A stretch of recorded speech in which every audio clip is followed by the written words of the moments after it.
চীনের গুয়াংজুতে ওইখানে তিনি ঘুমিয়েছেন ওনার সাথীদেরকে নিয়ে। হযরত সাদ বিন আবি ওয়াক্কাস রাদিয়াল্লাহু তাআলা আনহু, খুব মনোযোগের সাথে শুনবেন, বাংলাদেশে ইসলাম এসেছিল সাহাবীদের আমলে, কিন্তু সামগ্রিকভাবে রাষ্ট্রীয় পর্যায়ে এই দেশে যিনি ইসলাম প্রতিষ্ঠিত করেছিলেন তিনি হযরত সুলতানুল আউলিয়া শাহজালাল ইয়ামানী মুজাররিদি। 800 বছর আগে এই সিলেটের জমিনে 360 জন আল্লাহর ওলি নিয়ে তিনি রাষ্ট্রীয়ভাবে এই জমিনে দ্বীনের হুকুমত কায়েম করেছিলেন। একবার জোরে বলা যাবে কে মারহাবা। শুনে যাবেন পানিউন্দাবাসী হাজরাতে শেখ সাদি রাহমাতুল্লাহ আলাইহি রাতের আধারে গভীরে তিনি ঘুমিয়ে আছেন। রহমতের নবী রাহমাতুল লিল আলামিন তশরিফ আনলেন। সাদি, কি লেখো তুমি? বলে ইয়া রাসূলুল্লাহ, নালায়েক আপনার শানে নাত লিখি। কি নাত লেখো? বালাগাল উলা বিকামালিহি কাশাফাত দুজা বিজামালিহি হাসানাত জামিউ খুসালিহি। সাদি বলে, হুজুর চতুর্থ লাইন আমি আর মিলাইতে পারি না। আল্লাহর নবী ডাক দিলেন, সাদি এরপরের অংশে তুমি লেখো সাল্লু আলাইহি ওয়া আলিহি। একবার জোরে বলা যাবে কে মারহাবা। এই পুরা অঞ্চল জর্দান থেকে শুরু করে অঞ্চলকে বলা হতো শাম। এই শামে গেলেন ব্যবসা করার জন্য। শামে চলে যাওয়ার পরে হযরত আবু বকর রাদিয়াল্লাহু আনহু রাত্রিবেলা ঘুমায়, স্বপ্নের ঘরে দেখে গো আকাশের একটা চাঁদ আর সূর্য তার কোলের মধ্যে আসছে। হযরত আবু বকর রাদিয়াল্লাহু আনহু নিজের চাদরখানা দিয়ে চাঁদ এবং সূর্যকে জড়িয়ে ধরলেন। চাঁদ সূর্যকে জড়িয়ে ধরার পরে হযরত আবু বকর স্বপ্ন তার ভেঙে গেল। সকালবেলা তিনি ঘুম থেকে উঠে স্বপ্ন বিশারদ ওই জমিনের যিনি তাওরাত জবর ইনজিলের পাদ্রী ছিল, পাদ্রীর কাছে আসলে বললেন, পাদ্রী গো, আমি রাত্রিবেলা একটা স্বপ্ন দেখেছি, স্বপ্নের ব্যাখ্যা আমার জানা নাই, আপনি কি দয়া করে বলবেননি স্বপ্নের ব্যাখ্যা কি হবে? পাদ্রী ডাক দিয়ে বললেন, তোমার নাম কি? বলে, আমার নাম আবু বকর। বলো আবু বকর, তোমার স্বপ্ন কি? বলতেছে, শোনো, আমি রাত্রিবেলা ঘুমিয়ে আসি, স্বপ্নের করে দেখি আকাশের একটা চাঁদ আর একটা সূর্য আমার কোলের মধ্যে আসছে। আমি চাঁদ আর সূর্যটাকে চাদর দিয়ে জড়িয়ে ধরেছি এবং এরপর আমার স্বপ্ন ভেঙে গেল। স্বপ্ন শোনার পরে পাদ্রী ডাক দিয়ে বলতেছে, তোমার নাম আবু বকর? বলে, হ্যাঁ আবু বকর। তুমি কোন বংশের সন্তান? বলে, আমি কুরাইশ বংশের সন্তান। আবু বকর, তোমার বাড়ি কোন জায়গা? বলে, আমার নাম মক্কা, আমার বাড়ি মক্কাতুল মুকাররামাতে। বলে, আবু বকর রে, শুনে রাখো, তোমাদের ওই মক্কাতে একজন নবী আসবে, তার নাম হবে মুহাম্মদ, বাবার নাম হবে আব্দুল্লাহ, মায়ের নাম হবে আমেনা। আরে আবু বকর, আমার তাওরাতে জবুরে ইনজিল, তাওরাতে জবুরে ইনজিলের বিধান অনুযায়ী, দিক নির্দেশনা অনুযায়ী আবু বকর ওই নবী হবে শেষ নবী। ওই নবীর পরে আর কোন নবী দুনিয়াতে আসবে না। আবু বকর, শুনে রাখো, তামাম আরব ভূমি তার উম্মতের দখলে থাকবে।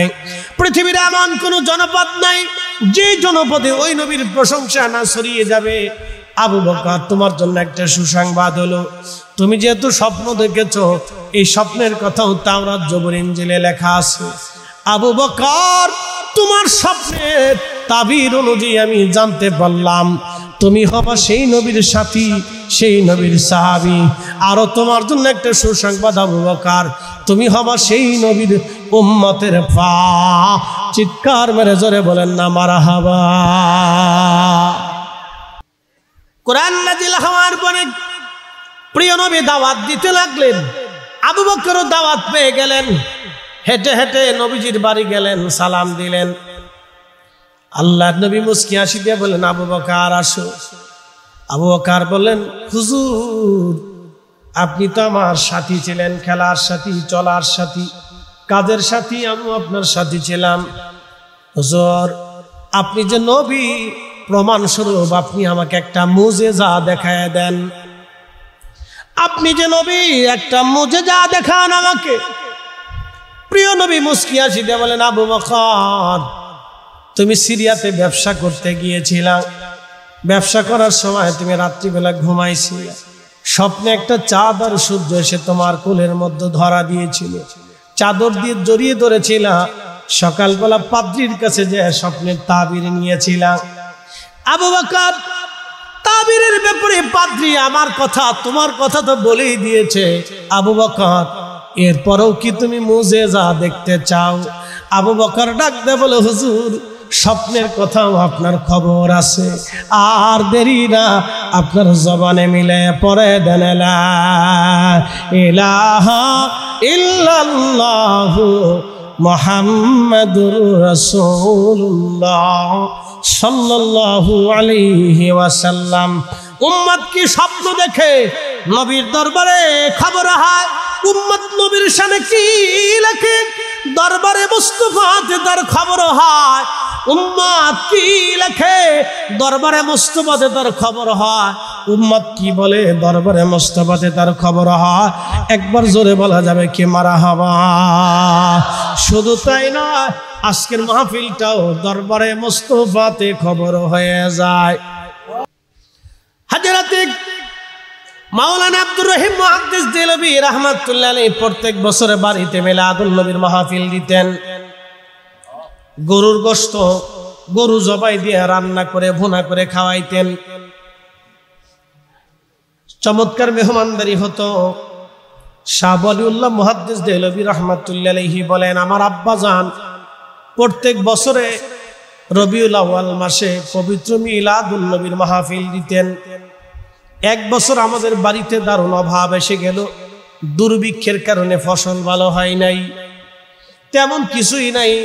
আব্বাজানের হাতে কোনো পয়সা কড়ি ছিল না। আব্বাজান চিন্তায় পড়ে গেলেন, কি করা যাবে। ওই বছর আর গরুর গোশত রান্না করতে পারেন নাই। তাবারুক হিসেবে ছোলার চনা বুট দিয়ে আমার আব্বাজান চমৎকার করে তাবারুক রান্না করে পবিত্র মিলাদুন নবীর মাহফিল আদায় করলেন। রাত্রিবেলা আমার আব্বাজান ঘুমিয়ে পড়েছেন, ক্লান্তিতার কারণে রাত্রিবেলা ঘুমানো। স্বপ্নের ঘরে দেখে রে রাহমাতুল লিল আলামিনকে দেখা যায়। বিশ্ববিখ্যাত মুহাদ্দিস শাহ ওয়ালিউল্লাহ মুহাদ্দিস দেহলভী রাহমাতুল্লাহ আলাইহি বলতেছেন, আমার আব্বাজান বলতেছিলেন, আমি দেখলাম রাত্রিবেলা রহমতের নবী আমাকে দেখা দিলেন। প্রিয় নবীজি জান্নাতের ভিতরে জান্নাতুল ফিরদাউসে অবস্থান করতেছেন। আল্লাহর হাবিবের সামনে জান্নাতি খাজিনা, এই খাজিনার ভিতরে ওই যে ছোলার চনা বুট দিয়ে যে তাবারক রান্না করা হয়েছিল, এই ছোলার চনা বুটের তাবারক আল্লাহর হাবিবের সামনে জান্নাতুল ফিরদাউসের মেহমানখানার ভিতরে দেওয়া আছে। আমার আব্বাজান বলতেছিলেন, ঠিক তখন আমি দেখি আমার পেয়ারা নবী রহমতের নবী আমার দিকে তাকাইয়া তাকাইয়া তাকাইয়া মুস্কি মুস্কি হাসে। ওই খাবারগুলি সামনে নিয়ে আমি মাওলানা রহিম মুহাদ্দিস দেহলভী রাহমাতুল্লাহ আলাইহির দিকে তাকাইয়া রহমতের নবী মুস্কি মুস্কি হাসে। এর অর্থ হলো নবীর মিলাদের মাহফিলে আমার নবী নিজে খুশি হয়। কথা বলেন ঠিক কিনা? ফেরাউনের মতো নিকৃষ্ট মানুষ, যিনি কাফেরের থেকে কাফির, নিজেকে খোদা দাবি করলো, এই ফেরাউন পর্যন্ত আল্লাহ তার লাশ অক্ষত করে জমিনের মানুষকে দেখানোর জন্য রেখে দিল। এই লাশ শত শত হাজার হাজার বছর ধরে পৃথিবীতে টিকে আছে, এখনো টিকে আছে। মিশরের এত বড় বড় আলেম, আল্লাহু আকবার, মিশরের আল আজহার বিশ্ববিদ্যালয়ের আলেমের এত বড় বড় আলেম, এত বছর ধরে ধরে বড় বড় আলেমরা চলে গেল, কোন আলেম ফেরাউনের লাশ পোড়াইল না। তো নূরে পাগলা তো আর ফেরাউনের চাইতে বড় কাফের না, আবু জাহেলের চাইতে তো বড় কাফের না।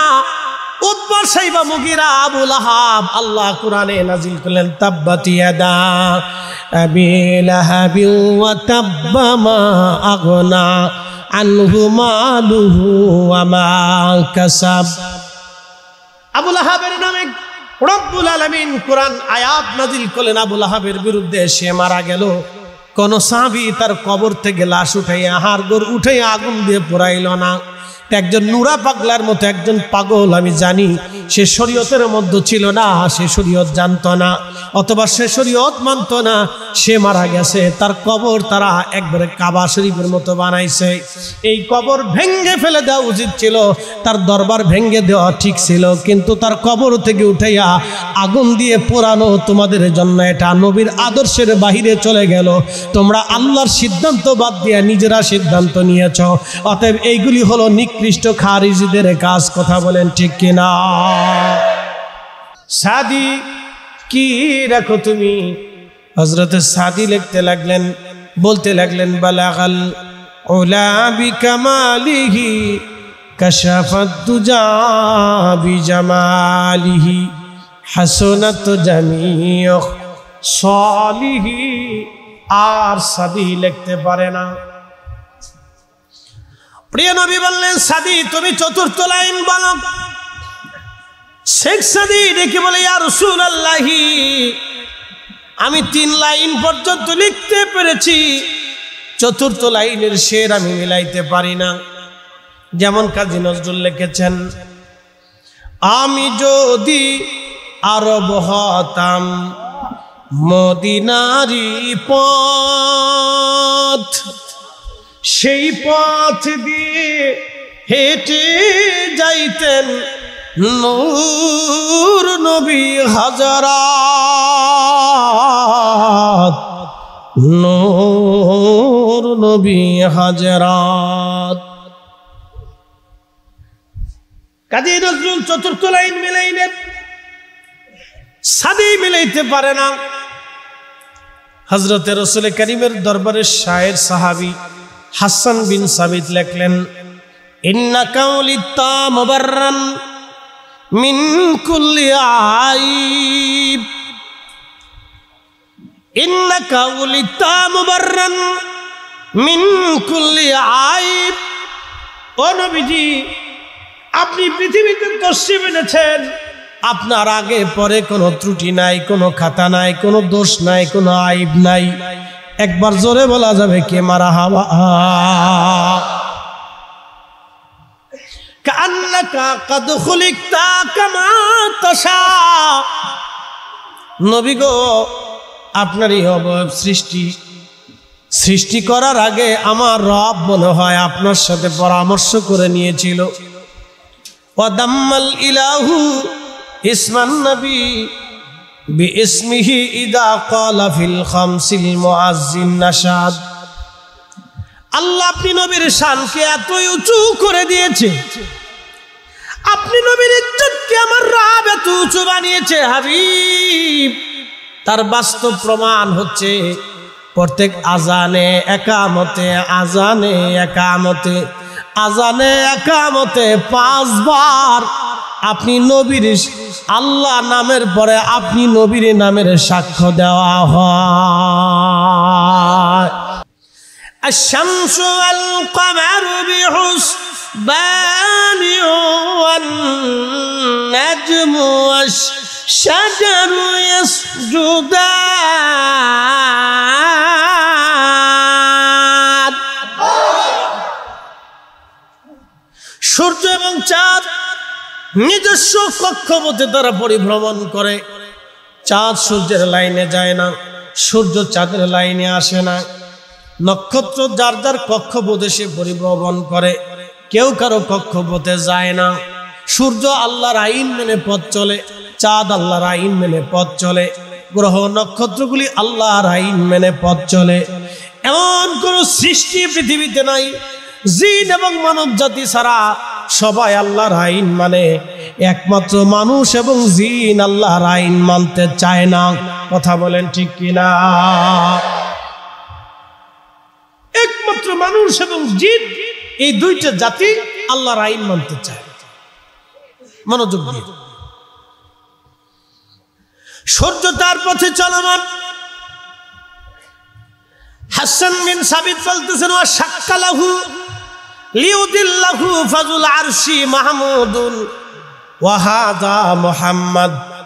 নবী গো, ওয়া শাক্কালাহু লিউদিল্লাহু ফাজুল আরশি মাহমুদুন ওয়া হাযা মুহাম্মদ। এটা হলো শেষ লাইন।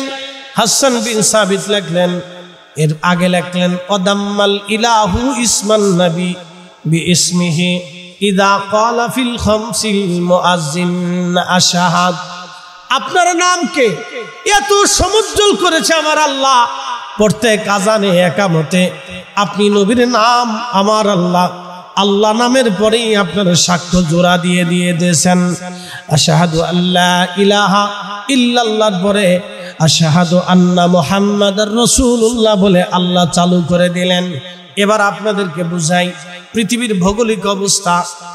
ভৌগোলিক অবস্থা আপনাদেরকে শোনাই। বাংলাদেশে যখন সূর্য ওঠে, ঠিক ভারতে তার আধা ঘন্টা পরে সূর্য ওঠে। বাংলাদেশে ঢাকাতে যখন সূর্যের উদয় হয়, ঠিক তার 5 মিনিট পরে ঠাকুরগাঁয়ে সূর্য উদয় হয়। বাংলাদেশে ঠিক যখনই সূর্য উদয় অস্ত যায়, ঢাকাতে ঠিক তার 5 মিনিট পরে ঠাকুরগাঁয়ে সূর্য অস্ত যায়। ঢাকার মাগরিবের আজান আর ঠাকুরগাঁয়ের মাগরিবের আজান এক সময় হয় না, 5 মিনিট আগে পরে হয়।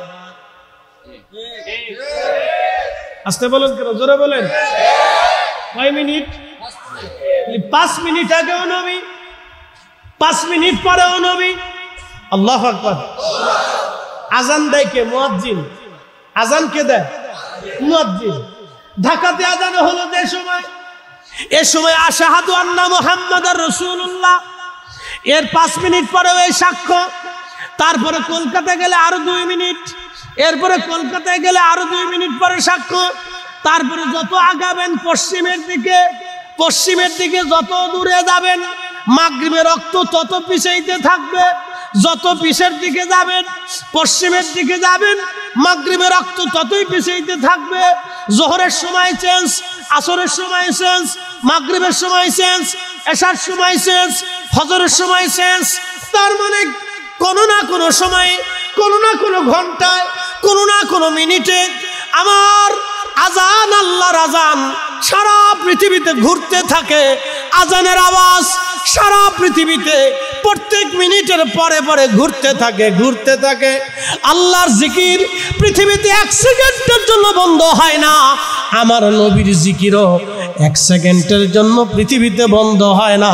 চিৎকার মেরে জোরে বলেন না মারহাবা।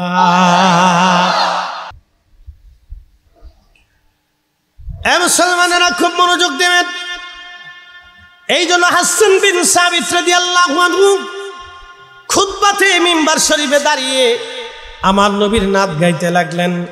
ওয়াদাম্মাল ইলাহু ইসমান নবী বিইসমিহি ইদা ক্বালা ফিল খামসিল মুআজ্জিন নাশাদ ওয়াশাক্কালাহু লিউদিল্লাহু ফাযুল আরশি মাহমুদুন ওয়াহাদা মুহাম্মদ। আমার সাথে পড়েন সাল্লাল্লাহু আলাইহি ওয়াসাল্লাম। পানি উন্দাবাসী মনোযোগ দিবেন। হাসান বিন সাবিত ডাক দিয়ে বলতেছে, হুজুর, নবী গো, আমার আরশের অধিপতি মালিক আমার আল্লাহ। আমার আল্লাহর একটা সিফাতি নাম আছে মাহমুদ। আল্লাহর একটা সিফাতি নাম হলো মাহমুদ। ওয়াশাক্কালাহু লিউদিল্লাহু ফাযুল আরশি মাহমুদ ওয়াহাদা মুহাম্মদ। নবী গো শুনেন, আল্লাহর একটা সিফাতি নাম আছে মাহমুদ, আর আল্লাহ নিজে আপনি নবীর নাম রেখেছে মোহাম্মদ। এই মোহাম্মদ নামটা আমার আল্লাহ তার নিজের নাম থেকে আপনি নবীর নাম দিয়েছে মোহাম্মদ। মাহমুদ থেকে মোহাম্মদ, মাহমুদ থেকে মোহাম্মদ, মাহমুদ থেকে মোহাম্মদ। একবার জোরে বলা যাবে কি মারহাবা। প্রিয় উপস্থিতি হাজিরিন, বেশি লম্বা করে কথা বলবো না ভাইজান, আমার মনোযোগের সাথে কথা শুনবেন। প্রিয় উপস্থিতি ভাই আমার, পানি আমদাবাসী, আমি যেটা বলি সাচ্চা বলার চেষ্টা করি। যেই কাজ করলে মানব জাতির উপকার হবে, আল্লাহ বলেন ইন্নী জাইলুন ফিল আরদি খলিফা, আমি পৃথিবীতে খলিফা পাঠাবো। এই মানব গোষ্ঠী হলো আল্লাহর খলিফা।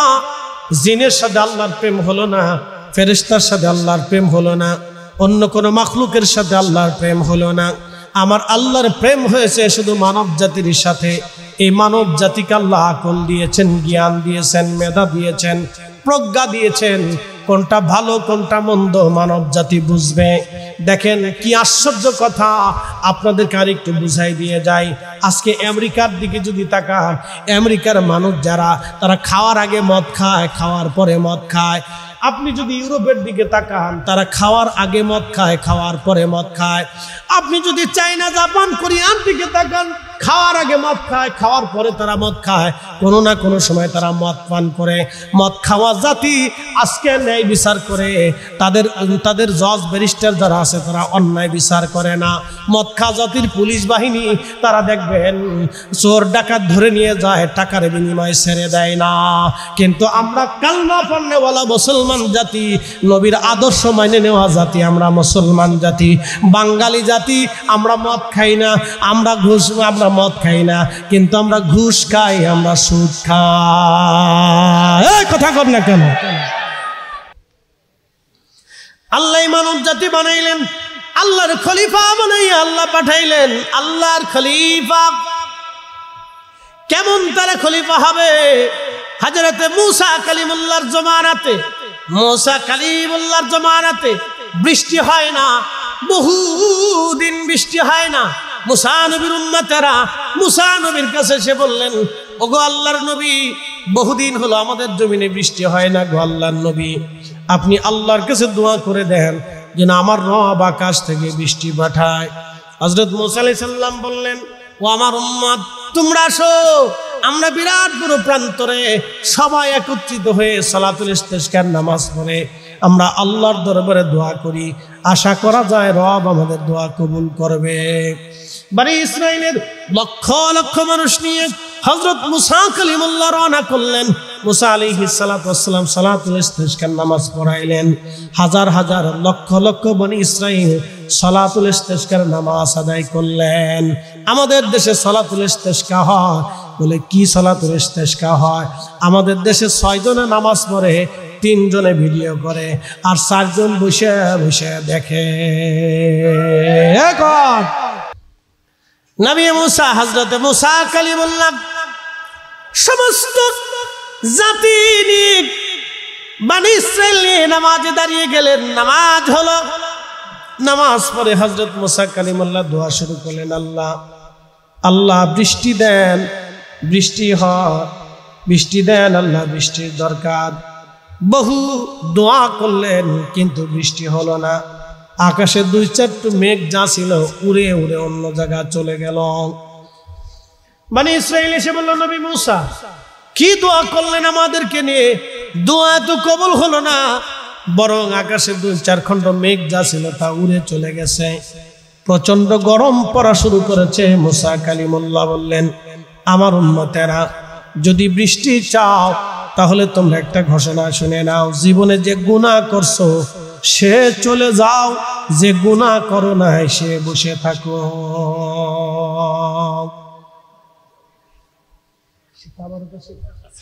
আচ্ছা, আজকে যদি এখন ঘোষণা দেওয়া হয় যে যারা গুনাহ করছেন তারা চলে যান, যারা গুনাহ করেন নাই তারা তাবারক পাবেন। কমিটি, ইমাম সাহেব, সভাপতি, প্রধান বক্তা, বিশেষ বক্তা, অতিথি, দানশীল, দানবীর, সমাজসেবক, ব্যক্তি, কেউ কি বাদ থাকবে? কি কথা কর না কে? ছোট ছোট বাচ্চা ছাড়া সবাইকে চলে যেত। আচ্ছা, সব যাইব, থাকবে কে? বাচ্চারা। হযরতে মুসা নবী ডাক দিলেন, এ বনি ইসরাইল, সব চলে যাও, যে গুনাহ করো না এসে বসে থাকো। হাজার হাজার লক্ষ লক্ষ মানুষের ভিতর থেকে অধিক মানুষ চলে গেল, গুটি কয়েক মানুষ বসে আছে। হযরত মুসা কালিমুল্লাহ আবার নামাজ পড়লেন, আবার দোয়া শুরু করলেন। দোয়া শেষ হয়ে গেল, বৃষ্টি তো হলোই না, আরো আকাশ থেকে প্রচন্ড গরম আসা শুরু করলো। উম্মতেরা বলল, হুজুর হলো কি? বৃষ্টি তো হয় না। মুসা আলাইহিস সালাম বললেন, ও আমার উম্মতেরা, তাহলে তোমরা শোনো, জীবনে একটা গুনাহ যে করছো সে চলে যাও, একটা গুনাহ জীবনে যে করো না সে বসে থাকো। হযরত মুসা আলাইহিস সালাম এই ঘোষণা দেওয়ার পরে সমস্ত মানুষ চলে গেল, কিন্তু ময়দানে লক্ষ লক্ষ মানুষের বিরাট বড় ময়দানের এক কোণায় এক অন্ধ লাঠি হাতে করে বসে আছে। হযরত মুসা কালিমুল্লাহ হেঁটে হেঁটে অন্ধের পাশে যায়, দাঁড়ায় বলেন, রে অন্ধ, তুই কি আমার ঘোষণা শুনিস নাই? আমি বলেছি জীবনে যে একটা গুনাহ করছে সে যেন চলে যায়, জীবনে একটা গুনাহ যে না করছে সে যেন বসে থাকে। অন্ধরে লক্ষ লক্ষ মানুষ চলে গেল, তুমি অন্ধ কেন এখনো বসে আছো? অন্ধ ডাক দে বলো, হুজুর ঘোষণা আমি শুনছি, কিন্তু এত মানুষ চলে গেছে আমি দেখি নাই, আমি জানি না, আমি তো অন্ধ। তবে ওগো আল্লাহর নবী একটা কথা শুনে নেন আপনি, আমি অন্ধ, জীবনে কোনোদিন গুনাহ করছি মনে পড়ে না, তবে জীবনে একটা ভুল করেছিলাম, যদি গুনাহ হয়ে থাকে আমি চলে যাব, আর যদি গুনাহ না হয় আমি অন্ধ বসে থাকব। জোরে জোরে জোরে বলেন, জোরে জোরে। ইন্নী জাইলুন ফিল আরদি খলিফা, একসাথে বলা যাবে না? মারহাবা। এরা কার খলিফা? একসাথে বলেন, কার খলিফা? আল্লাহর খলিফা। ইন্নী জাইলুন ফিল আরদি খলিফা قالوا أتجعل فيها من يفسد فيها ويسفك الدماء।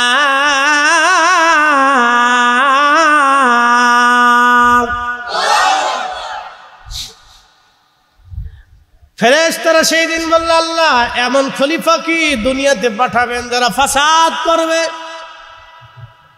বিশৃঙ্খলা করবে, অশান্তি করবে? হযরত মুসা কালিমুল্লাহ ডাক দিলেন, এরে অন্ধ, তুই কি বসে আছিস কেন? অন্ধ ডাক দে বলে, হুজুর আমি জীবনে গুনাহ করেছিলাম, আমার মনে পড়ে না, তবে ওগো নবী আলাইহিস সালাম একটা ভুল জীবনে করেছিলাম, যদি গুনাহ হয় আমি চলে যাব। বলে, কি ভুল করছিলি বল? তখন অন্ধ ডাক দে বলতেছেন, নবী গো, আমি এক রাস্তা দিয়ে হেঁটে হেঁটে যাচ্ছিলাম, রাস্তার পাশেই একটা বাড়ি ছিল, বাড়ির একটা সদর দরজা ছিল, ওই দরজাটা খোলা। আমি রাস্তা দিয়ে যাওয়ার সময় দরজার দিকে আমার চোখ পড়ে গেল, ওই চোখ দরজা খোলা থাকার কারণে অন্ধর মহলে এক বেগানা নারীর শরীরের উপর আমার নজর চলে গেল। কারণ নারীরা নিজের প্রকোষ্ঠে, নিজের ঘরে, তারা নিজেদের মতোই তারা থাকে।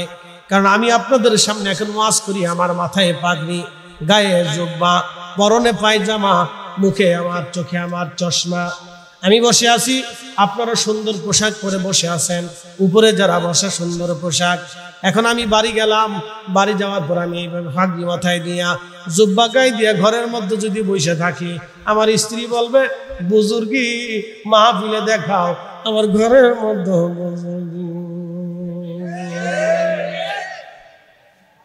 বেরো, চলে যাও, বুজুর্গি আমার সামনে নেই।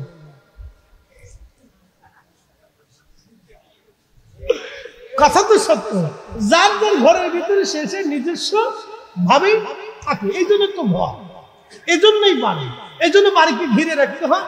আপনাদের সিলেটের সিস্টেম খুব ভালো, বাড়ি ঘর ঘিরা থাকে। তো বলতেছে, অন্তর মহলে আমার চোখ চলে গেল, এক বেগানা নারীর দিকে আমার নজর চলে গেল। ঠিক তখনই আমি আমার নফসকে ধমক দিয়ে বললাম, হে নফস, তুই আমার চোখটাকে এক বেগানা নারীর দিকে নিয়ে গেলি, আজকে আর তোকে আস্ত রাখবো না। হুজুর আমি আমার চোখ উঠিয়ে ফেললাম, চোখ নষ্ট করে ফেললাম, যাতে এই চোখ আর কোনোদিন আমাকে কোনো বেগানা নারীর দিকে না নিতে পারে। নবী গো, যদি গুনাহ হয়ে থাকে আমি উম্মত চলে যাব, অন্ধ এখানে আর বসবো না। মুসা আলাইহিস সালাম ডাক দিলেন, অন্ধরে তুমি যাইবা না, কারণ আল্লাহ তোমার দোয়াই কবুল করবে। তুমি গুনাহ করো নাই, বরং গুনার ভয়ে তুমি চোখ অন্ধ করে দিয়ে তওবা করেছো। আল্লাহর বান্দা হাত বাড়াও, তুমি হাত বাড়াইলে হাত দোয়া কবুল হয়ে যাবে। ইমাম আবুল ফারাজ ইবনুল জৌজি 900 বছর আগে তার কিতাবের মধ্যে লেখেন, ঠিক অন্ধ হাত বাড়াই দিয়েছে আল্লাহ। আল্লাহ আমি হাত বাড়াইছি, বৃষ্টি যদি না দাও এই অন্ধ হাত নামাবে না আল্লাহ, এক্ষুনি বৃষ্টি দাও, তাড়াতাড়ি বৃষ্টি দাও। ইমাম আবুল ফারাজ ইবনুল জৌজি রাহিমাহুল্লাহ বলেন, আল্লাহর আকাশ থেকে অঝোর দ্বারায় বৃষ্টি নাজিল হয়ে গেল। একসাথে বলেন আল্লাহু আকবার। ওলিরা আছে না নাই? তখনও ওলি ছিল, এখনো ওলি আছে, আগামীতেও ওলি থাকবে। যারা রাজনীতি করেন আপনারা শুনে নেন, আপনাদের দল 100 বছর পরে থাকবে না, কিন্তু হযরত শাহজালাল আলী আমিনী 100 বছর পরে থাকবে। বাংলাদেশে 100 বছর পরে, বাংলাদেশে এখন যত রাজনৈতিক দল আছে 100 বছর পরে হয়তো থাকবে না, অথবা 100 বছর পরে আমাদের স্বাধীনতা নাও থাকতে পারে। বলে এটা কি করে সম্ভব? বাংলাদেশ কখনোই এক সময় নবাবী আমলে স্বাধীন ছিল, ব্রিটিশ আমলে পরাধীন, পাকিস্তান আমলে পরাধীন, এখন হয়েছে স্বাধীন, আবার 100 বছর পরে পরাধীন হতে পারে। কোন রাজনৈতিক দল নাও থাকতে পারে, কিন্তু কাদেরিয়া থাকবে, চিশতিয়া থাকবে, নকশবন্দিয়া থাকবে, মোজাদ্দিদিয়া থাকবে, শাহজালালিয়া আমানি থাকবে, 360 আউলিয়া থাকবে, 12 আউলিয়া থাকবে, ওলিরা থাকবে, ওলিদের মাসলাক থাকবে, আহলে সুন্নাত ওয়াল জামাত কিয়ামত পর্যন্ত টিকে থাকবে। কথা বলেন ঠিক না বেঠে? টিকে থাকবে। হ্যাঁ, এটাই ঠিক। অতএব পারাপারি করে লাভ নেই, জোরাজুরি করে লাভ নেই। জোরাজুরি করে যদি ধর্ম প্রতিষ্ঠিত করা যাইতো, তাহলে তো ওই বহুজনে ধর্ম প্রতিষ্ঠিত করে ফেলতো। এজন্য ওলিরা জোরাজুরি করেন নাই, লাড়ালাড়ি ফাড়াফাড়ি গুতাগুতি করেন নাই। কালেমার দাওয়াত দিছে, মানছেন মানো, না মানলে তোমার ঈমান নেই, তুমি চলে যাও। কোন হিন্দুকে জোর করে এনে কালেমা পড়ার ইতিহাস পৃথিবীর কোন কিতাবের ভিতরে নাই। নিজের মতকে জোর করে চাপিয়ে দেওয়া এটা খারিজিদের কুকর্ম ছিল। খারিজা নিজের মতকে জোর করে চাপানোর জন্য তারা সাহাবীদের সাথে যুদ্ধ করত। হযরত আলী রাদিয়াল্লাহু আনহু তাদের সাথে সারা জীবন যুদ্ধ করেছেন, হযরত আলী তাদের হাতে শহীদ হয়েছে। মনে রেখে একসাথে বলা যাবে আল্লাহু আকবার? না, জোরে বলেন, আরো জোরে বলেন। আমরা কার খলিফা? জোরে বলতে হবে, আমরা খলিফা কার? খলিফা কার? সুদ খাবো? জোরে বলেন। হাসতে হয়ে গেছে, আর জোরে বলেন। খাবো? ওজনে কম দেব? কলার ভিতরে ফরমালিন দেব? দুধে পানি দেব? মনে রেখে অন্যের ক্ষতি করবেন না, অন্যের টাকা মাইরে দিবেন না। যদি বিশ্বাস না করেন তো টাকা হাওলাত দিয়ে দেখেন, একবার টাকা হাওলাত দিয়ে দেখেন কি যন্ত্রণার যন্ত্রণা।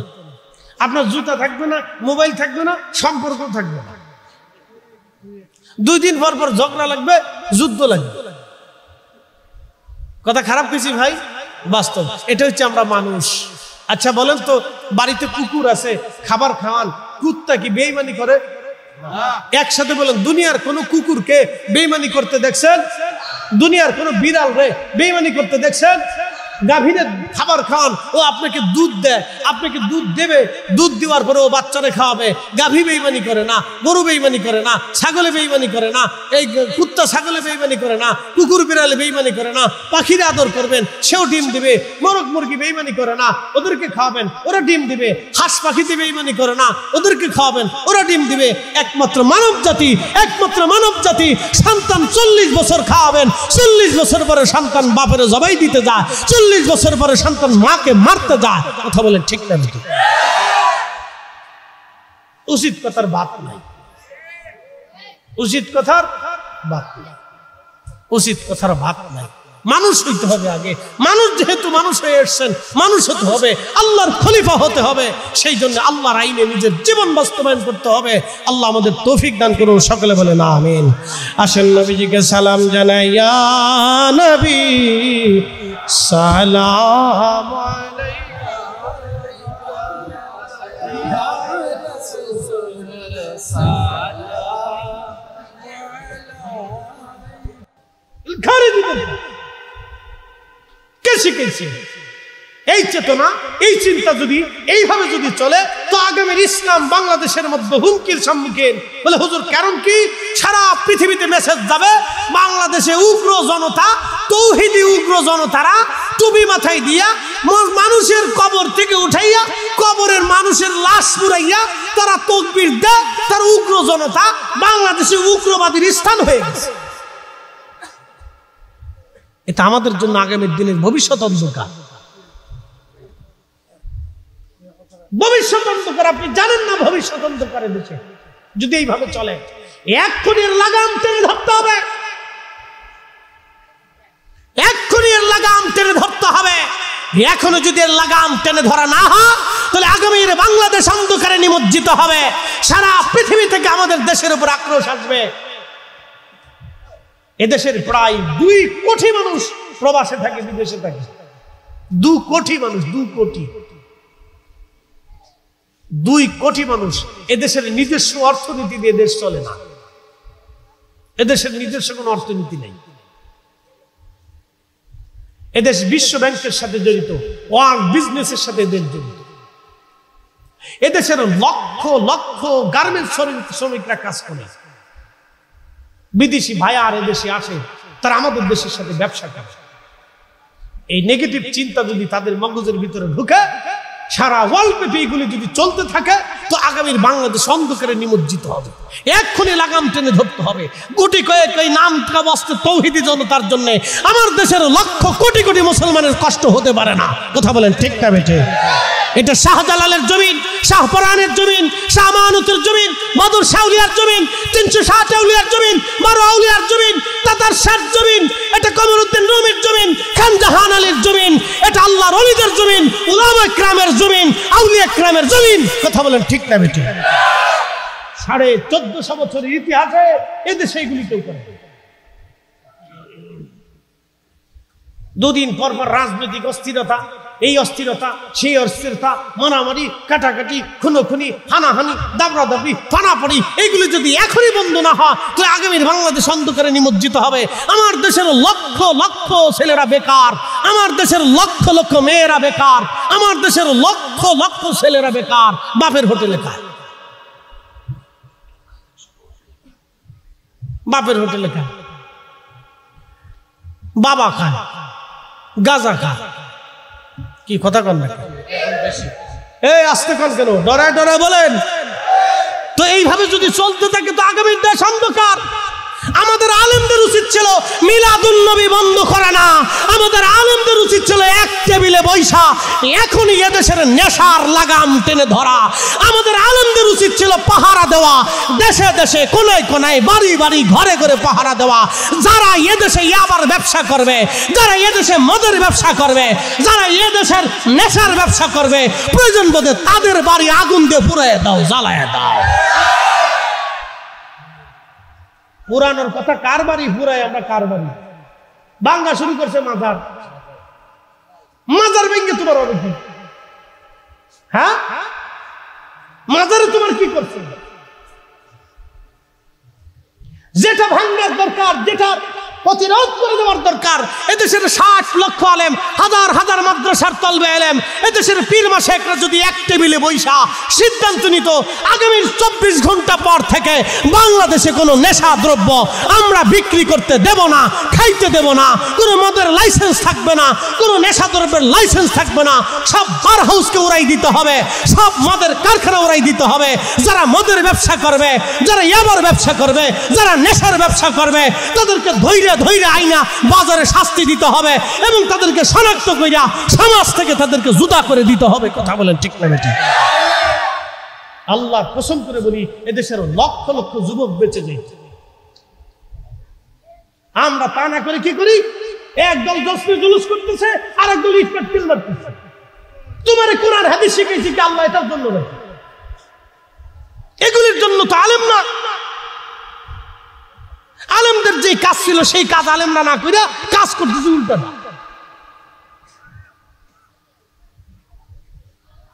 আমার সমাজ নষ্ট হয়ে যাইতেছে যত দিন যায়। বাংলাদেশে হাজার হাজার নেশা দ্রব্যের কারণে ডিভোর্স হয়ে যাইতেছে। এই ঠিক আসতে কোন করে জোরে বলেন। ছেলে যে নেশায় আসক্ত কেউ তো জানে। মেয়ে বিয়ে হয়ে গেছে, বিয়ে হয়ে গেছে, আপনার বোন, আপনার মেয়ে, আপনার সন্তান, বলেন তো আপনার বোনটা বিয়ে দিয়ে দিলেন ভালো একটা ছেলে দেখে, পরে দেখতেছেন ছেলে নেশা করে। একটা নেশাখোর ছেলের তো কোনো চরিত্র নাই, তার তো কোনো সেন্স নাই, কখন কি করে সে নিজেও জানে। আপনার বোন অসুস্থ হয়ে পড়তেছে, আপনার মেয়ে বিপদগ্রস্ত হচ্ছে, আপনার ভাতিজি ভাগ্নি বিপদগ্রস্ত হচ্ছে। এক্ষুনি সময় এই নেশার লাগাম টেনে ধরার বাংলাদেশের সব আলেমের উচিত ছিল এক টেবিলে বসা, কিন্তু এখন আমরা বসতে পারি নাই। যদি বসতে না পারি তাহলে আগামীর দিন আমাদের জন্য অন্ধকার। যেটা করার দরকার ছিল সেটার খবর নাই, খালি উল্টেটা নিয়ে আসছে।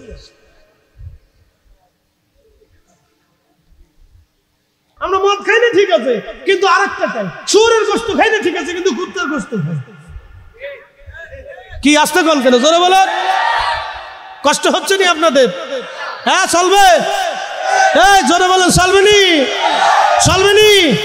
মিলাদুন নবীর মাহফিল প্রত্যেক বছরে হবে নি?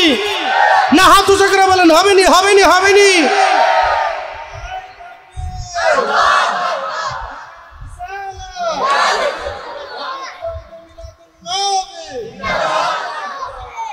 খুব মনোযোগ দিবেন।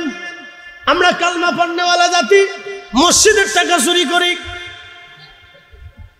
আমরা কালমা পড়নেওয়ালা জাতি, অন্ধের টাকা চুরি করি, গরিবের টাকা চুরি করি, রাষ্ট্রের টাকা চুরি করি, মাদ্রাসার বাজেট চুরি করি। কি কথা কন না ঠিক কিনা?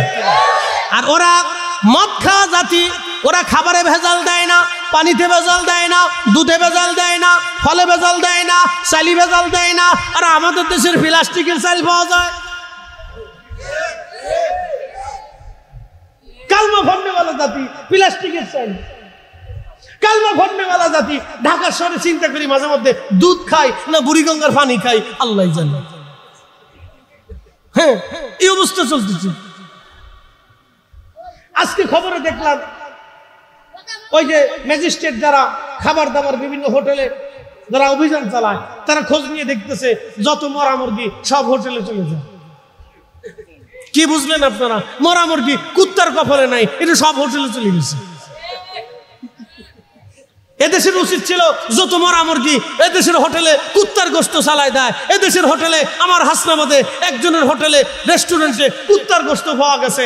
আমাদের দেশে মরা মুরগি পাওয়া যায়, আমাদের দেশে মরা গরু পাওয়া যায়, আমাদের দেশে ছাগলের পরিবর্তে কুত্তা জবাই করা হয়। এদেশে এই সমস্ত কাজ যারা করে এদেরকে ধৈর্য ধৈর্য গুলিস্তানের মরে, যাত্রাবাড়ির মরে অর্থ উলঙ্গ করিয়া সিটকিনি কষা দিয়া জনসম্মুখে জুতা দিয়ে পিটানোর দরকার ছিল। কথা বলেন ঠিক না বেঠে? আমাদের আলেমদের কাজ ছিল এই কাজ, কিন্তু আমরা আলেমরা সেই কাজ করতে পারি নাই। আমরা এসে রসুলের মিলাদুন নবীর মাহফিল বন্ধ করতে, আমরা এসে রসুলের খুশির জশ্নে জুলুসে পাথর মারতে, মনে হইতেছে শয়তান চিন্তা করে আমার কাজ নেই, তোরাই করে দে। কি আশ্চর্য দেশ! কত নেগেটিভ চিন্তা ভাবনা, অসুস্থ মস্তিষ্ক আমাদের। এখন এই চেতনা থেকে বের হইতে পারিনি। মুসলমান খুব মনোযোগ দেবেন। আমরা আল্লাহর খলিফা। একসাথে বলেন কার খলিফা? জোরে বলেন কার? জোরে বলেন কার? তাহলে আইন মানবো কার? না, জোরে বলেন আইন বিধান মানবো কার? খলিফা যেহেতু আল্লাহর, তো আল্লাহর বিধানে চলতে হবে। কিন্তু আমরা বিধান মানি শয়তানেরটা। মানুষের দিল মন্দ প্রবণ। বলে হুজুর মন্দ প্রবণ কি?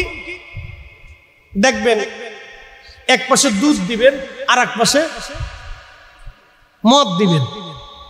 বাঙালি দুধ না খাইয়া মদ লাড়াচাড়া করবে, এইটা কি আগে একটু বুঝছেন? মদ কেমন একটু টেস্ট করে দিই। মানুষ হচ্ছে মন্দ প্রবণ। এক পাশে হালাল রাখবেন, আর এক পাশে সুদ রাখবেন। ও সুদ নেবে, হালাল নিতে চাবে না। এক পাশে হালাল রাখবেন, আর এক পাশে ঘুষ রাখবেন। সে ঘুষ নেবে কিন্তু হালাল নেবে না। মানুষ মন্দ পড়ল, রাস্তা দিয়ে সুন্দরী নারী হেঁটে যাবে, বৃদ্ধ পর্যন্ত তার দিকে চোখ লাগায় সাকায় দেখে যে এই বেডি কেডা। এই আসতে কেন কেন জোরে বলে। আমি মাহফিলে আসার সময় কোন এক বাজারে, এই আপনার ইয়ার থেকে বিশ্ব রোডের পরে রামপুরে, এখান থেকে জাম হয়েছে একবার মাধবপুর পর্যন্ত জাম। আজকে তো কিছু দূর আগানোর পরে পাতাল্লি রাস্তা দিয়ে ঢুকছি, সান্দুরার রাস্তা দিয়ে। তো পাতাল্লিতে আসতে আসতে আসতে আসতে আস্তে আস্তে পাতাল্লিতে আসছি, জানলে তো আজকে মাহফিল ধরা হবে না। তো বহুত কষ্ট করে মানুষের জিগে যুগে পাতাল্লিতে আসছি। তো একটা যুবক আমার ওয়াজ শুনে ওই এলাকায় মাহফিল করছি, ওরা দেখা পরে মোটরসাইকেল দিয়ে ওরা আমার আগে দিয়ে গেছে, আপনার আগে দিয়ে। ছেলেটার জন্য দোয়া করি, আল্লাহ ওদের হায়াতে তৈবা দান করি। ওদেরকে বলছি ভাই মাহফিলে যাইতেছি, একটু রাস্তা পাচ্ছি। তো ওরা নিজেরা মোটরসাইকেল থেকে হুজুর আপনার 5 আসে। পরে ওরা রাস্তা উঠাই দিয়ে আবার ভিন্ন রাস্তা উঠাই দিয়ে মাধবপুর পার করে দিচ্ছে। তো ওই ভিতর দিয়ে আসার সময় দেখি বাংলা সিনেমা চলতেছে, 4 দোকানে। কি সিনেমা? বাংলা সিনেমা। ও কি দেখার কায়দা আছে? ওইটা দেখলে বাংলাদেশের কুত্তাও লজ্জা পায়। এই আসছে কোন কেন জোরে বলেন। বাংলাদেশের কুত্তাও লজ্জা পায়, চিন্তা করে সর্বনাশ। ওরা বলে আবার বাংলা সিনেমাও দেখে। সিনেমা নাম দিছে চিত্র জগৎ, এখানে নাম বলে তারকা, স্টার। তা আমি মাঝে মধ্যে চিন্তা করি, এরা যদি স্টার হয় তাহলে শয়তানে কি দোষ করছে?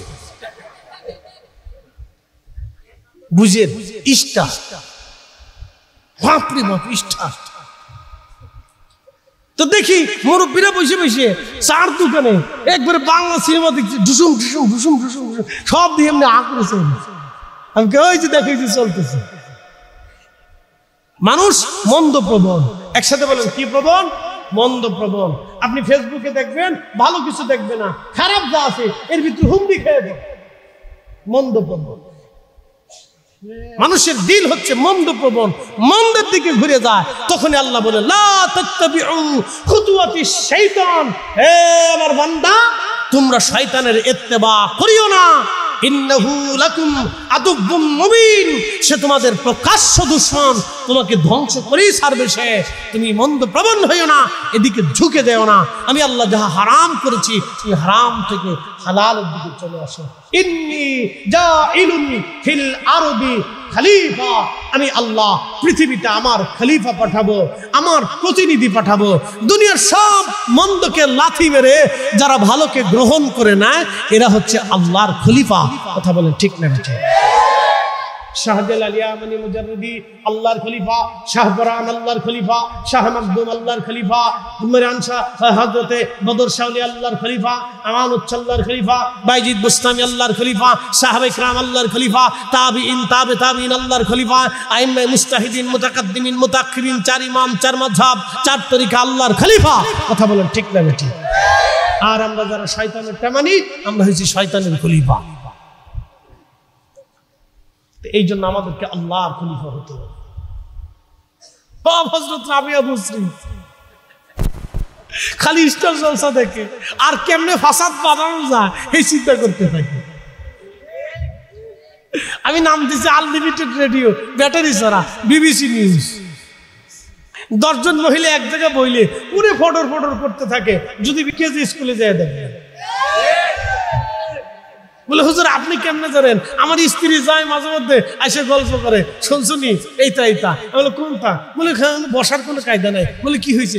খালি ফেসাল। আমি কত ফেসাল? আমি বললাম এটা তোমাদের জাতিগত স্বভাব। এটা জাতিগত স্বভাব, এই বিরুদ্ধিতা আমার করার কথা নেই। সাবধান, বিড়িকের বিরুদ্ধে ওয়াজ করে না, তাহলে কিন্তু রান্না বান্না হবে না। আমি না অসুবিধা নেই, পক্ষেই খাবানি, মাঝে মধ্যে একটু শালটিন টালটিন দিবানি কিছু।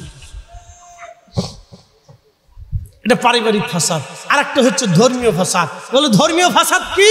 ওই যে ধর্মীয় ফাসাদ হচ্ছে আমরা 1450 বছর পরে নাভির নিচে হাত বেঁধে নামাজ পড়ছি, তুমি আমার সৌদি আরব থেকে আইসা তুমি বুকের উপরে বাঁধে দিয়া আমার সমাজে আমার মসজিদে গন্ডগোল বাঁধাইতে চাইতেছ, তুমি হচ্ছে অরিজিনাল ধর্মীয় ফাসাদ সৃষ্টিকারী। কথা বলেন ঠিক কিনা? ইসলাম শাহজালাল এনেছে, শাহজালাল ইয়ামানি যে ইসলাম আনলো এটা পছন্দ হয় না, বলে সৌদি আরবের মুফতি বাজে কইছে, মুফতি উসাইমিনে কইছে। আচ্ছা বলেন তো কতজন মুফতি উসাইমিন এক পাল্লায় দিলে ইমাম আবু হানিফা রাহমাতুল্লাহের জুতার ওজনের সমান হবে? বলেন বলেন। ইমাম আবু হানিফা রাহমাতুল্লাহের উস্তাদের নাম ইমাম ইব্রাহিম নখী রাহমাতুল্লাহ, তিনার উস্তাদের নাম হযরত আব্দুল্লাহ ইবনে মাসউদ রাদিয়াল্লাহু আনহু, তিনার উস্তাদের নাম রাহমাতুল লিল আলামিন, তিনার উস্তাদের নাম রব্বুল আলামিন। আল্লাহর ছাত্র নবীজি, নবীজির ছাত্র হযরত আব্দুল্লাহ ইবনে মাসউদ, তিনার ছাত্র ইব্রাহিম নখী, তিনার ছাত্র আমাদের মাযহাবের ইমাম আবু হানিফা রাহমাতুল্লাহ আলাইহি। আমরা তার মাসালা মানব না, আমরা তার লেখনী মানব না, আমরা তার ফতোয়া মানব না। তো মুফতি উসাইমিন, মুফতি বাজের ফতোয়া আমরা কেন মানবো? আমরা তাদেরকেও মানবো না, আমরা সাহাবীদের ছাত্রদেরকে মানবো। কথা বলেন ঠিক না বেঠিক? এরা ফাসাদ সৃষ্টি করি, এরা ধর্মীয় ফাসাদ সৃষ্টি করি। আর আমরা রেখে আমরা বেদাতি। কি আশ্চর্য! উদর পিন্ডি বুদর গাড়ি চুরি করছে একজন, সাফাইছে আরেকজনের গাড়ির উপরে। এই জন্য রাজনৈতিক ফাসাদ, সামাজিক ফাসাদ, পারিবারিক ফাসাদ, ধর্মীয় ফাসাদ।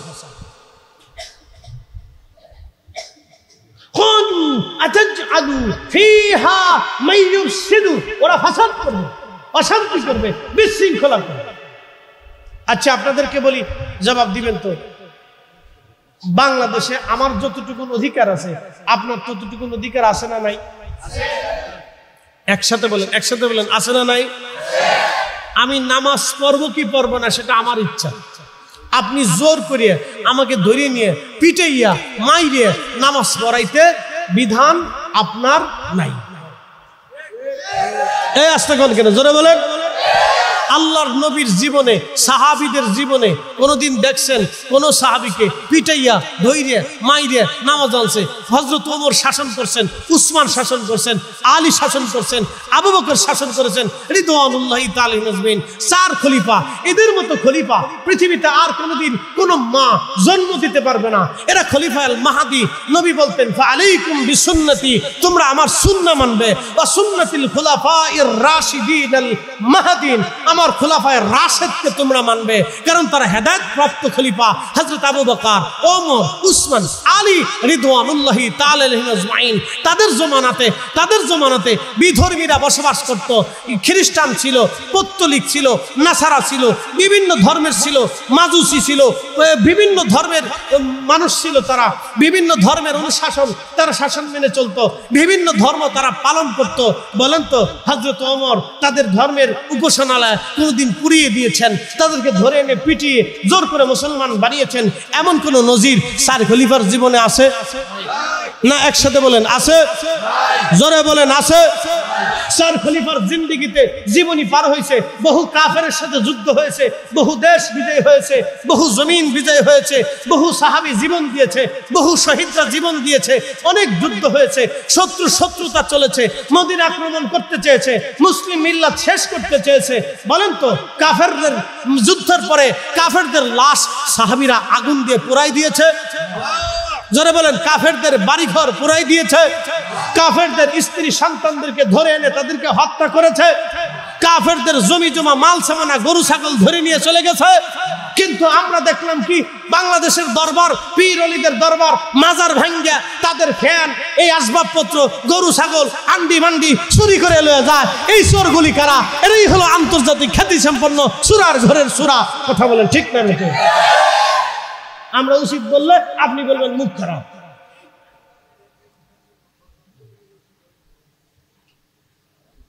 কোন সাহাবী করে নাই, চার খলিফার জীবনে নাই। তারা যুদ্ধ করেছে কিন্তু যুদ্ধবন্দীদের সাথে খারাপ ব্যবহার করে নাই। দেশ জয় করেছে কিন্তু ওই দেশে ঢুইকা কারো হত্যা করে নাই, কোন নারী হত্যা করে নাই, কোন নারীকে ধর্ষণ করে নাই, কোন শিশু মারে নাই, কারো বাড়ি আক্রমণ করে নাই, কারো ঘর পোড়াই নাই, কারো জমি পোড়াই নাই, কারো ফসল নষ্ট করে নাই, গরু ছাগল ধরে আয় নাই, মাল আসবাবপত্র চুরি করে আনে নাই। এই সংস্কৃতি বাংলাদেশে কে ঢুকাই?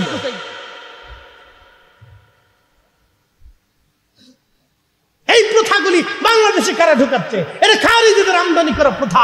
এইগুলি যদি চলতে থাকে তাহলে আগামীর বাংলাদেশ অন্ধকারে নিমজ্জিত হবে, জোরদার হবে, মুল্লুকতার হবে। কথা বলেন ঠিক না বেটি? এগুলি হতে দেওয়া যাবে? এখনই বন্ধ করতে হবে, লাগাম টানতে হবে, নাহলে আগামীর দিন কিন্তু অন্ধকারে নিমজ্জিত হবে। প্রিয় উপস্থিতি আমার, ইন্নী জাইলুন ফিল আরদি খলিফা, আমরা আল্লাহর খলিফা। এই জন্য দেখবেন যারা ওলি আল্লাহ পন্থী, আমাদের কি লোকের সংখ্যা কম? কি বলেন? বাংলাদেশে ফুলতুলি দরবার, হবিগঞ্জের, সারা বাংলাদেশের সুন্নি যত দরবার আছে সব দরবার এবং সব মাসলাক যদি এক হইয়া বলে যে আমরা ঢাকা মাস করব, 24 ঘন্টার ভিতরে ঢাকা শহরে এত মানুষ ঢুকবে যে ঢাকায় আপনি জায়গা দিব তো দূরের কথা, এরকম 5টা ঢাকাতেও জায়গা হবে না। এই কথা বলেন না কেন? ঠিক কিনা? 5টা ঢাকাতেও জায়গা দিতে পারবেন না। যদি বাংলাদেশের সুন্নি উলামা ইকরাম, পীর মাশায়েখরা ঐক্যবদ্ধ হয়ে যদি সুন্নি জনতা বলে আমরা ঢাকা মার্চ করব, 24 ঘন্টা ঢাকা যাইতে যত সময় লাগবে তত সময় শুধু ঢাকার মানুষ আর মানুষ দেখবেন। ঢাকা শহরে মানুষ জায়গা দেওয়ার জায়গা খুঁজে পাবেন না, 5টা ঢাকাতেও জায়গা হবে না। কি ভাবতেছেন? জায়গা হবে না।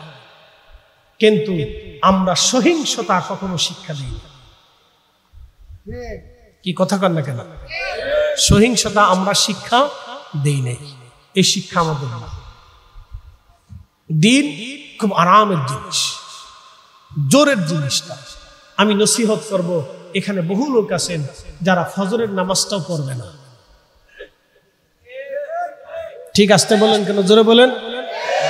বহু লোক আছে এখানে বসা আছে, জোহরের নামাজ পড়ে নাই। আস্তে ঠিক করো, জোরে বলেন। জোহরের নামাজ, কথা কন না কেন? জোহরের নামাজ। এমনও লোক আছে এই গত সপ্তাহেও নামাজ পড়ে, গত জুমাতে পড়ছিল, আর গত জুমাতে কবে গেল? পরশুদিন, আগের জুমায় পড়ছে, আর গত জুমায় পড়ছে, মাঝখানে আর কোনো অক্তই পড়ে নাই। এরকম লোক আছে, কিন্তু বসে বসে ওয়াজ শুনতেছে। এখন বলেন, তারে কি আমরা এখান থেকে জোর করে তারাই দিতে পারবো? এই একসাথে বলেন, জোর করে তারাই দিতে পারবো?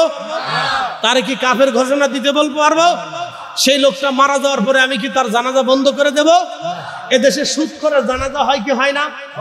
ঘুষ করে জানাজা হয় কি হয় না? চোরের জানাজা হয় কি হয় না? ডাকাতেরও জানাজা হয়। এই কথা কন না কেন? জোরে বলেন। তাহলে এত মানুষের, এত লোকের, এত খারাপ লোকের জানাজা হলো, এক পাগলের কবরের ভিতর থেকে উঠে পুরাইতে হবে।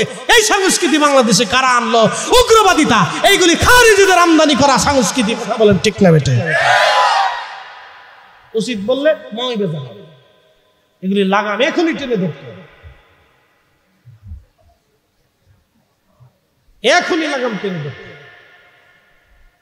তা নাহলে আগামীর দিন আরো অন্ধকারে নিমজ্জিত, মানুষ উৎসাহিত হবে। এটা বন্ধ করে দিতে হবে। এর বিরুদ্ধে আমাদের সমস্ত উলামায়ে কেরামকে কঠোর হতে হবে।